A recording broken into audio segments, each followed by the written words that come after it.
ಗೃಹಲಕ್ಷ್ಮಿ ಯೋಜನೆ ಅಂತ ಹೇಳಿ ಈಗಾಗಲೇ ನನ್ನ ಪತ್ರಿಕೆ ತೆಗೆದ್ರೆ ಮೇ 1ನೇ ತಾರೀಕಿಂದ ಇನ್ನು 20 ರೂಪಾಯಿ ಜಾಸ್ತಿ ಮಾಡ್ತವ್ರೆ. ಮೇ 1ನೇ ತಾರೀಕಿಂದ ನಮ್ಮ ತಾಯಿಗಳು ನೀವು ತಿಳ್ಕೊಂಡಿದ್ದೀರಿ, ಅಯ್ಯೋ ಇಲ್ಲಿ ನಮಗೆ ಗೃಹಲಕ್ಷ್ಮಿ ಯೋಜನೆಯಲ್ಲಿ 2000 ರೂಪಾಯಿ ಕೊಡ್ತಾವ್ರೆ ಅಂತ. ಆದ್ರೆ ಒಂದು ನೀವು ತಿಳ್ಕೋಬೇಕು, ಈ 2000 ರೂಪಾಯಿ ಏನು ಕೊಡ್ತಾ ಇದ್ದಾರೆ, ಇದು ಮುಂದೆ ಏನಾಗುತ್ತೆ ಅನ್ನೋದನ್ನು ಯೋಚನೆ ಮಾಡಿ. ಇವತ್ತು 7,26,000 ಕೋಟಿ ಸಾಲ ಪ್ರತಿಯೊಬ್ಬ ವ್ಯಕ್ತಿಯ ಮೇಲೆ ಈ ಸರ್ಕಾರದಲ್ಲಿ ಮಾಡಿರ್ತಕ್ಕಂಥ ಸಾಲ ಏನಿದೆ, 1.5 ಲಕ್ಷ ರೂಪಾಯಿ ನಿಮ್ಮ ತಲೆ ಮೇಲೆ ಸಾಲ ಹೊರಿಸಿದ್ದಾರೆ.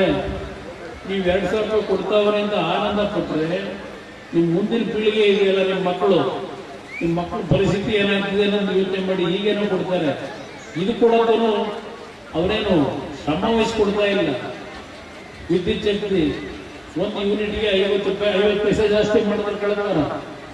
ಇವತ್ತು ಈ ಒಂದು 20 ರೂಪಾಯಿನ ಕೊಡ್ತು ಬಾಟ್ಲಿ ಮೇಲೆ ಮತ್ತೆ ಮೇ 1ನೇ ತಾರೀಕಿನ ಜಾಸ್ತಿ ಮಾಡ್ತಾವ್ರೆ. 4 ಬಾರಿ ಈ ಬಾಟ್ಲಿಗಳ ಮೇಲೆ ಸಾಯಂಕಾಲ ಹೋಗ್ತಿರೋದು. ಈ ಇತ್ತೀಚೆಗೆ ಬೆಳಗ್ಗೆ 6 ಗಂಟೆಗೆ ಟೀ ಶಾಪ್ ಓಪನ್ ಮಾಡ್ತಾರೆ ಎಲ್ಲ ಕಡೆ.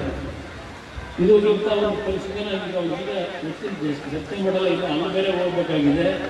ನಾನು ಕೈ ಜೋಡಿಸಿ ಮನವಿ ಮಾಡ್ತೀನಿ ನನ್ನ ತಾಯಂದ್ರಿಗೆ, ಹಿರಿಯರಿಗೆ, ಯಾರನ್ನಾದ್ರೂ ಮುಖ್ಯಮಂತ್ರಿ ಮಾಡ್ಕೊಳ್ಳಿ, ಒಳ್ಳೆ ಸರ್ಕಾರ ತಗೊಂಡು ನಿಮ್ಮ ಬದುಕು ಸರಿಪಡಿಸ್ತಕ್ಕಂಥ ತಗೊಂಡು ತಾತ್ಕಾಲಿಕವಾಗಿ ನಿಮ್ಮನ್ನೇನು ಮೆಚ್ಚಿಸ್ತಕ್ಕಂಥ ಈ ರೀತಿಯ ಯೋಜನೆಗಳಿಂದ ನಿಮ್ಮ ಮುಂದಿನ ಪೀಳಿಗೆ ಇವತ್ತು ಬಹಳ ಕೆಟ್ಟ ಪರಿಸ್ಥಿತಿಗೆ ಗೂಡ್ತಕ್ಕಂಥದ್ದೇನಿದೆ, ಅದಕ್ಕೆ ಮರಳಾಗಬೇಡಿ. ನಾನು ಬಹಳ ನೋಡಿದ್ದೀನಿ. ನಾನು ಆಕಸ್ಮಿಕವಾಗಿ ರಾಜಕಾರಣಕ್ಕೆ ಬಂದವನು, 2 ಬಾರಿ ಮುಖ್ಯಮಂತ್ರಿ ಆದಾಗಲೂ ನನ್ನ ರೈತರನ್ನ ನಾನು ಎಂದೂ ಸಹ ಕಡೆಗಣಿಸ್ತಿಲ್ಲ, ಗೌರವ ಕೊಟ್ಟೆ. ಇವತ್ತು ಬೆಳಗ್ಗೆ ಇದ್ದು ನನ್ನ ಮನೆ ಹತ್ರ ಬರ್ತಕ್ಕಂಥ ಹೆಣ್ಣು ಮಕ್ಕಳ ಕುಟುಂಬಗಳ ಪರಿಸ್ಥಿತಿ ಹತ್ತಿರದಿಂದ ನೋಡ್ತಾ ಇದ್ದೀನಿ ಪ್ರತಿನಿತ್ಯ.